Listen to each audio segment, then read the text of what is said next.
I'm Dean Newlund, and welcome to the Business of Intuition, where I coach, facilitate, train, and speak on the hard science and meaningful experience of intuitive leadership in business, so you can make better decisions, forge real connections, and creatively solve problems to amplify your impact and simplify your life. Welcome to the Business of Intuition. Whether your business is brand new, has been around for a while, is small or large, nonprofit or publicly traded Fortune 500, referrals are your lifeblood. They lead to new and repeat sales and can help you scale. However, a lot of people misunderstand what referrals really are. We seem to find ourselves wanting to ask for them, but in the very process of doing so, we repel people. Referrals actually are the least understood, least utilized, and can be hands down the best tactic in your sales and marketing business development toolkit. Well, my next guest on the Business Intuition is an expert and has specialized in this whole area around referrals. Stacey Brown Randall is the multiple award-winning author of Generating Business Referrals Without Asking, host of the Roadmap to Grow Your Business podcast, and a national speaker. Stacey teaches business owners how to generate referrals naturally without manipulating, incentivizing, or even asking. Stacey has been featured in national publications like Entrepreneurial Magazine, Investor Business Daily, Forbes, and many more. She received her master's in organizational communication and is married with 3 kids. Stacey Brown Randall on the Business of Intuition. Well, Stacey, it's nice having you on the show, and I just am delighted that you're here to share some of your tips and your experience. I was thinking about when I first started coaching 30 years ago. That went by really, really fast. Back in those days, I was working with entrepreneurs and small business owners and people who had a passion for something. It could be any number of things, but that's what they wanted to do, was to do what they loved to do. But then they found out that running the business was a lot more difficult than they thought, that they had to put on roles of marketer and accountant and toilet bowl cleaner and all of that stuff in those early years to be able to make the business get past those initial stages of growth. And a lot of them just didn't do it. But one of the things that people struggled with a lot was around sales, and especially getting referrals and making that happen on a regular basis. And so I'm fascinated by your topic today about getting referrals without asking. Tell us how you do that. What's that all about? Because you normally think that you can't get what you don't ask for. So how do you get a referral when you don't go back to a client that might love you and say, would you mind giving me a couple of referrals? I mean, how do you do that naturally? How do you make it more streamlined? Unpack that for me. Yeah. Okay. So here's the thing I always tell folks that we have to start with to understand the science behind referrals and understanding the science behind how we go about generating referrals, what we like to call naturally, right? So it's without manipulating, it's without incentivizing, and of course, it's without even asking. But there's a science behind how referrals work. And that's the place we kind of have to start. And so the first thing people think about referrals is they think, because we've been beat over the head for decades and decades and decades, if you want a referral, go ask for it, offer to pay for it, or network and know 1,000 people so that you'll be in the right place at the right time for referrals to happen. And all of that sounds painful and exhausting and expensive, all together. But the idea behind a referral is really unpacking and reverse engineering what's happening when a referral is happening. So the way that I like to describe this is referrals aren't about you. So if your strategy is about you when it comes to how you're going to try to get referrals, you've already killed it, right? You've already kind of shortchanged it from the very beginning, because a referral arriving in your business isn't actually about you. So let me unpack that. Think about the last time you referred someone to a solution provider, right? To some kind of service provider, to somebody to solve someone's problem, right? I'm guessing, Dean, more than likely you did it because you were trying to help the person who has a problem. You're like, oh, it's not working with your CPA. I know the perfect person for you. Oh, you need an intellectual property attorney? I know exactly who you need to talk to, right?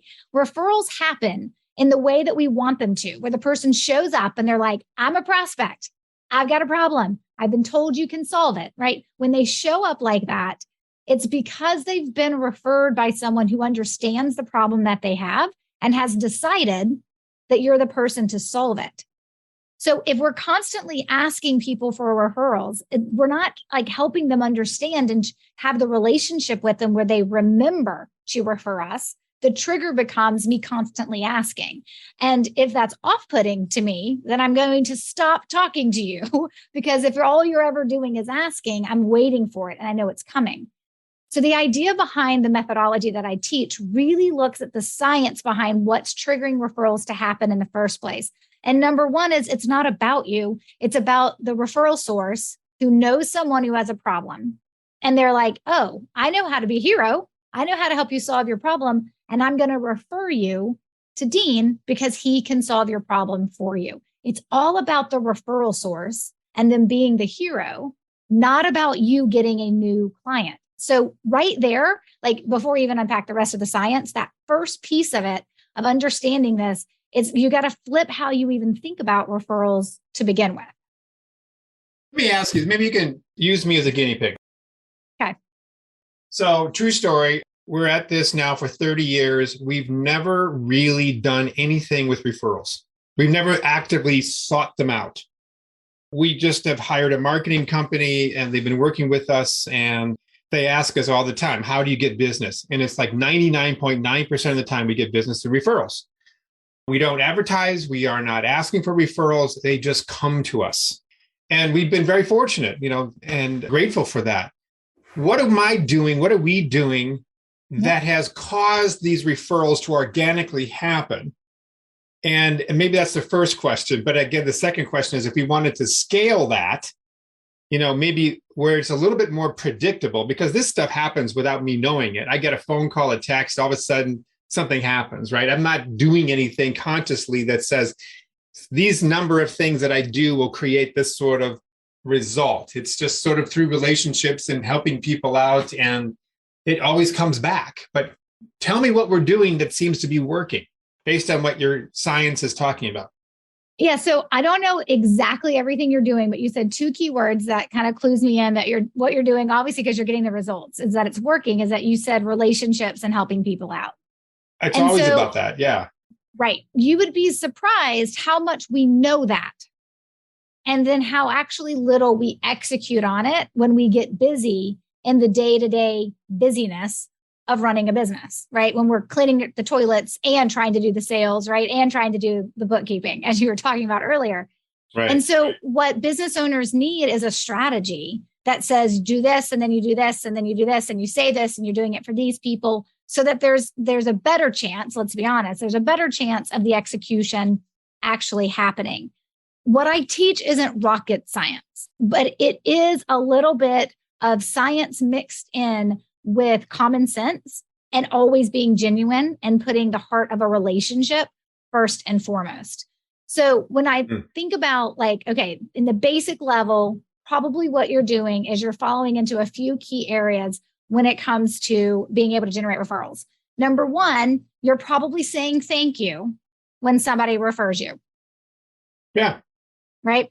Again, not rocket science, but do you know how many people I talk to and they're like, oh my gosh, I don't thank people when they refer me. I'm like, I know. And they don't. And then they make themselves feel a little bit better. Like, well, I texted them or I emailed them and said thanks. And I'm like, which that thank you is typically forgotten. And sometimes I have had people say, maybe they texted me, right? Maybe they emailed me. I don't remember. That's just more noise on my phone or in my inbox. And the reality of it is the thank you I want you doing is the handwritten thank you note. That doesn't mean you're probably doing that every single time, but I'm guessing you probably have some type of gratitude practice that's happening in how you say thank you when people refer people to you. So number one comes down to it's the relationship that you have, and it's the ability to thank when referrals are received. Of course, I should probably started with this. This is all based on the fact, though, that you do good work. Nobody refers crappy work. And nobody refers choppy work. So I probably should have started with the baseline here is that you're good at what you do and people recognize that. My guess is throughout your client experience, you probably have also, without even knowing it, woven in some of the key pieces that we teach regarding making that client experience referable. So that there's actually moments when people are like, wow, I just didn't expect that. And then the referrals are starting to happen. Now, there's ways that you can like work that, right? But you're just thinking of it and doing it probably naturally because it's probably a little bit of just how you're built, right? So there is the I do great work. You have a referable client experience. You're worthy and deserve those referrals. You have a follow-up thank you process of actually thanking people for the referrals that they've sent you. And then without even knowing it, you probably also have what we kind of reference as our behavioral economics and social network, the science of social networks, in terms of how you take care of those referral sources so that they continue to refer. So I would teach like a strategy, it's like 5, 6, or 7 outreaches in a year to those referral sources that you've identified. Here's what you do, here's what you say, but it's all customized to you and it's genuine. My guess is you're probably just doing those things without actually realizing that there's a strategy behind it. And and most of the time people are like, but what do I need to do? I'm like, well, the same way you figured out what your outreach is to your referral sources so you don't go 9 months without talking to them, right? It's either happening because they're clients or because you actually are thinking about them when they're no longer clients or they're centers of influence and never were clients. You're thinking about them and you're executing on developing and nurturing and deepening that relationship. And that really is the strategy. Like it's not, we say our secret sauce is the what you do and the how and the what you say, but overall, this is taking care of the people who take care of your business. I mean, it's pretty simple when you think about it in that way. All right. So let me repeat what I hear you say. You got to be really good at what you do. When you do get a I guess you said something about a referable experience. Could you say a little bit more about that? And then I'm going to refer back to the list of things that I'm writing down here. But what's a referable experience like? Okay. So here's the thing. Every business has a client experience. Whether you're intentional about it or not, your clients experience emotions, feelings, right, that build or don't build loyalty to you and your business. So we all have a client experience. The question is, building a referable one means that you are building an experience that make people want to talk about you, that make people want to share you. It's in the work that you do. It's in the relationship that you build with your clients as you're going through that experience. Then there's also key moments within the different stages that a client is in, where you can also be weaving in some what we call referral seeds. That's the term for our language, where you're actually weaving in referral seeds. So you're kind of like subconsciously planting that whole idea, but you're weaving into your referable client experience. You're weaving in those moments of the idea of referrals. And so it's not like you're like, hey, and I would love your referrals, because we never do a direct ask. Right? The way that we teach that referable client experience is do the things that will actually get you the referrals, right? Do the great work, deepen the relationship.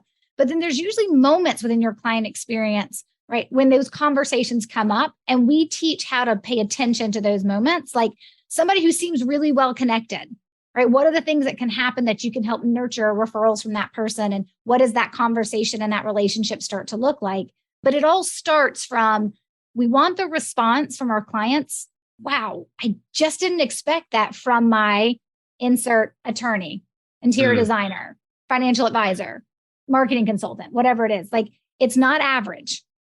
It's above average, and it's doing the right work along with building the right relationship. Get it. Yeah, I always thought that a great industry that would really just tear it up. I mean, if I were to do something over again and I had a passion for it, which I don't, would be something in the trades like construction.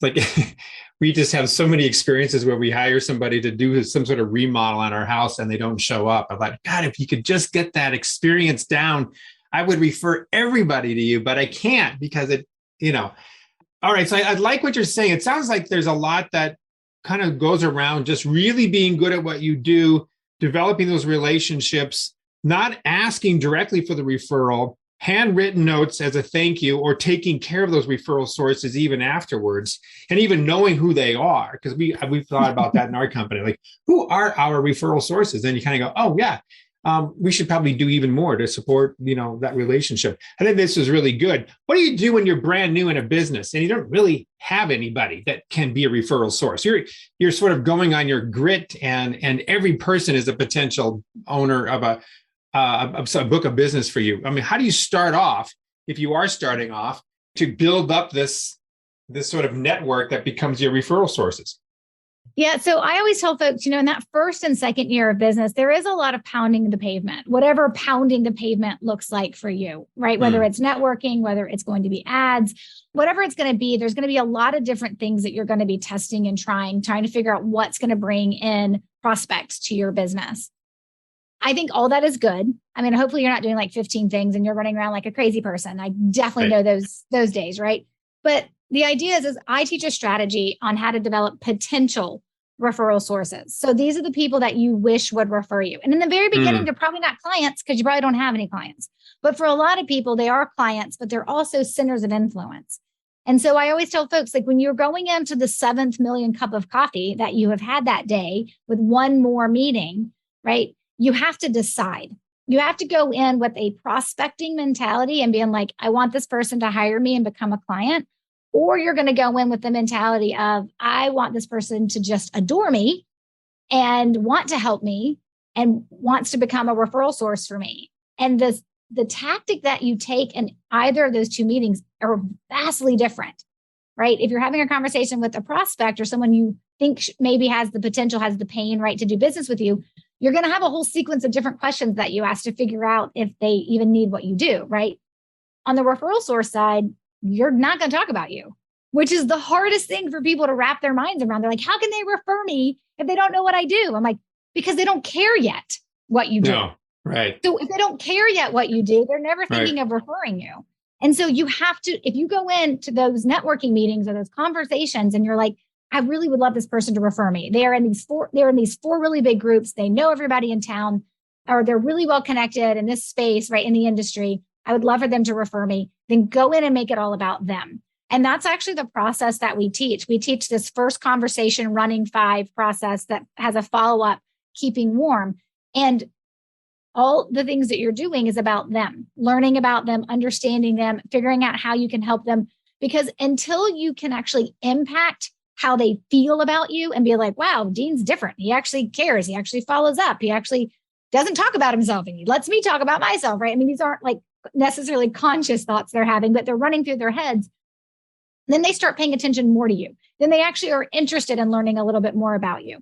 And that's where you can use the good side of reciprocity. A lot of people in referrals use the evil side. My personal opinion is they use the evil side of reciprocity. Oh, you've had this great experience. Now you owe me something, right? When you use the good side of reciprocity, it's like when you're taking care of them and you're learning about them and you're willing to do that, not just in one meeting, right? But you're willing to have some follow-up that allows them to know that you do care and you are different. And I should probably just pause and say, and that has to be genuine.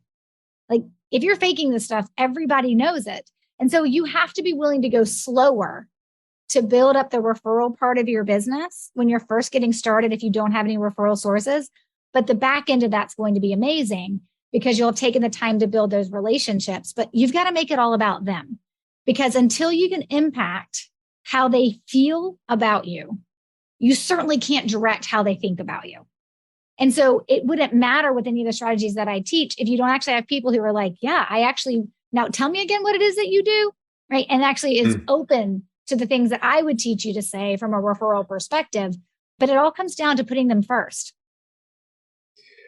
I like the fact that you have chosen a very specific angle in your business where I don't see most people doing. They often are all things to all people for all needs at all times, and they get diluted. You've got a very specific, narrow focus, and I think that's a great benefit for you and those that work with you. Why, however, did you choose this? I mean, what was the light bulb that went, oh, this is my angle. This is my wedge into so many other things. It's a great angle. Don't get me wrong. I think it's wonderful. But, of all the things that one could have chosen to focus on and to create a podcast around and so forth, why this? What was it that got you going into this direction? What was the big aha, the lesson learned that made you think, that I should probably focus more on? Yeah, it's funny. You really have to love the topic if, to your point, you're going to create a podcast. And I'm 4 years into mine. So that's a ton of content. That's a huge accomplishment. What are you, like over 200? Yeah, I think we have, I'm batched through 219. I guess that's all of August. Good for you. It's a big commitment. Is it once a week that you have it? Every Tuesday. It is. And I've never missed a Tuesday, which I can't actually say I think I've never been as committed to exercise, right? Or probably being an awesome parent or awesome wife as I am to my podcast. But that is a commitment. And then, I have a book out too. So it was also writing a book about it. You've got to love the topic. But if you would have told me almost 10 years ago that at some point, Stacey, you're going to teach people how to get referrals and you're going to be a contrarian and you're going to be different and it's going to work and it's going to be amazing, and your clients are going to have great success, I would have been like, I don't even know what you're talking about. And it all happened for me when my first business failed. So I had an HR human resource consulting firm that I had for 4 years. It did not make it to the 5-year mark. It made it just over 4 years before I found myself back in corporate America and licking my wounds and dealing with my very, very bruised ego and figuring out why are other people successful and I am not. Like the Enneagram 3 overachiever in me was you're the 3. Okay. All right. Okay. My overachiever was not very happy with me. And I was figuring out what was I doing wrong? And I realized that business development was as everybody knows, but then doing it is a little bit different. But I had to figure out how to do business development in an ongoing way that would work for me. And at that time, our growing family and the life that I ultimately wanted. And so I started paying attention to referrals. And I was like, wait, yeah, referrals. That's a great way to grow your business. I want to get some of those. Well, how many did I get in my HR consulting firm? 0.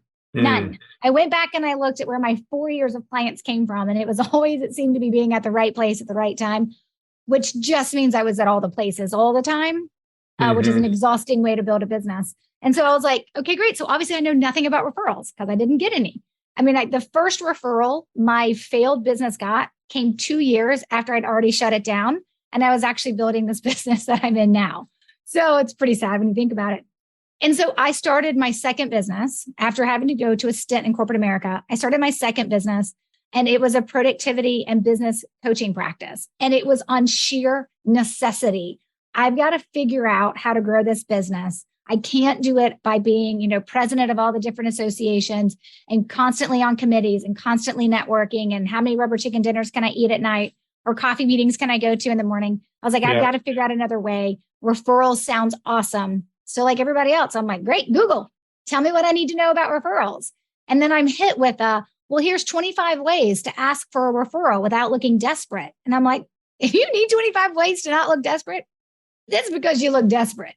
And I started paying attention to how the tactics were being taught. I'm like, this is awful. And so I started talking to folks. I'm like, do you pay for your referrals? Do you ask for your referrals? And they're like, no, they tell you have to, but I just let it happen. Like I've decided to let it be a hope strategy. I'm like, well, that's not good. And so I like to reverse engineer things. So I literally was throwing spaghetti on the wall my first year as a productivity and business coach, trying to figure out what was triggering referrals to happen in my business. I got 112 referrals that first year as a business coach that I didn't ask for. And it was at that moment, coaching other small business owners, that they said, wait, you're growing, you're raising your rates, and now you coach 2 days a week, not 4 days a week, and it's impossible to get on your calendar. What's happening? And I'm like, supply and demand. Like, it's pretty amazing. And so they're like, what are you doing? And I was like, I'm just getting all these referrals. And they're like, okay, thanks for teaching us how to be better business owners and be more productive with our inboxes. But I'd really like to learn your referral strategies. So I started teaching it one-on-one. And I'll be honest, in the very beginning, I was like, oh, is it based on my personality? Is it based on the fact that I am an outgoing, right, kind of like energetic person? Is it based on the fact of what I'm doing? I'm a business and productivity coach, like that I have a really big network. Like, is that what's making it successful? And the second person I taught it to was an introverted attorney. And she couldn't have been more opposite of me, other than she is as lovely to talk to as I like to think I am. And I was like, okay, no, wait, this isn't based on personality or industry. And then as I started teaching the strategy, I then had to refine it. And as I refined it, I started realizing what was really working and what wasn't. And those first, 100 or so clients that I did one-on-one coaching with, I was like, yeah, I'm totally onto something here. And a business lesson I had from my first business failure was you must scale or you will hit a glass ceiling because there's only so many hours for dollars in the day. And so because I gone from consulting, right? I gone from consulting to coaching. So I knew what it looked like. And I was like, this is what I can scale. So we started doing workshops. I started teaching it in workshop settings. And then I was like, okay, now I'm ready for an online program. And then we built the online program in 2015. And we're in 11 or 12 different countries all around the world, teaching business owners this strategy. And it is different. And so definitely it takes the right mindset of a person to have success with it. But it really all came from, I cannot be a second-time member of the Business Failure Club. I have my badge. I don't want to join again. I don't need to be the president. I need to be successful. And so that sheer necessity built this business. And, it's that business failure was so painful, but I am so very grateful for it because it's what taught me all the lessons I needed to learn. I think God was just kind of like, you're not going to learn these lessons on your own. I'm going to have to hit you over the head and make you learn them. Yeah. And so it was a beautiful thing, right? That came out of a pretty horrible experience, but it really is exactly what I'm doing today is teaching people this strategy because I want to help anyone avoid business failure because it is terrible and nobody needs that t-shirt. Well, it's a great story and it makes you very credible. You're not just an academic who picked up a couple of books and created a process and then started teaching on it, which people do, and they can be successful at it. But you actually have boots on the ground, real world experience about what it's like to be successful and not. I think it's great. Have you ever watched the movie, by the way, Glenn Ross? Oh, I've had people tell me I need to watch that, but I haven't. You have to watch this. Okay. So it's a David Mamet, it was actually a play. So there's a long story. David Mamet actually went to my college long before I ever went there. And he became a whirly, big time playwright and then also a director, Hollywood director.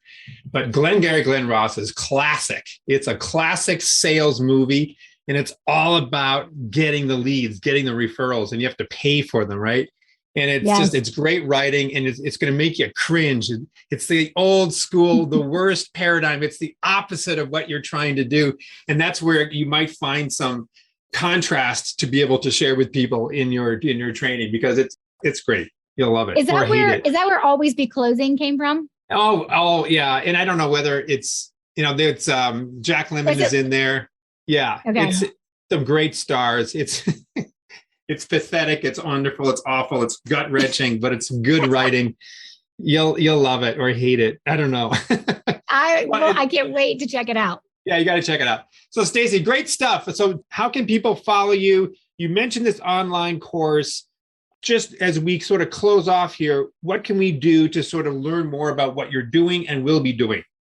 Yeah. So I like to put everything on the website because I think people can then go to it and be like, oh, look, nothing's hidden. Like everything's there that explains the methodology, how I created it, what it's all about, like what the scientific principles are around it. And then it talks about my programs. So I do have multiple online programs that teach individual referral strategies, depending on where you are in business.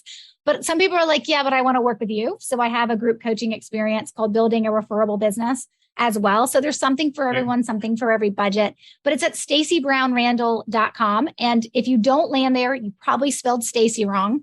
And Stacey has an E, but it's StaceyBrownRandall.com. And you'll be able to find the podcast on there. You'll find articles where you can buy the book, which is available wherever books are sold. It's Generating Business Referrals Without Asking. We have more content. Sometimes I'm like, I have more content than I know what to do with. So there's, a place to start would really just be like, listen to a couple podcast episodes or grab the book if you're a reader, not a podcast listener. But there is lots of free information on our website to help you figure out, hey, do I want to go on this journey? And then what's my starting point with how I work with clients for people to understand where's the best place for them to start. Yeah, it's a nice website. I just was poking around a little bit as you were talking. Well done. Thank you. Well, Stacey, maybe I will refer some business your way. There's good stuff here. I really appreciate your knowledge and your background. And this has been fascinating. It's something that I'm going to take to heart and work on as well. But thank you for your time today. Thanks for having me. I appreciate it. Thank you for listening to The Business of Intuition. If you enjoyed the show, please subscribe, rate, and review on Apple Podcasts, Google, Spotify, or wherever you get your podcasts. If you'd like to learn more about Dean or Mission Facilitators Leadership, go to mfileadership.com. That's mfileadership.com.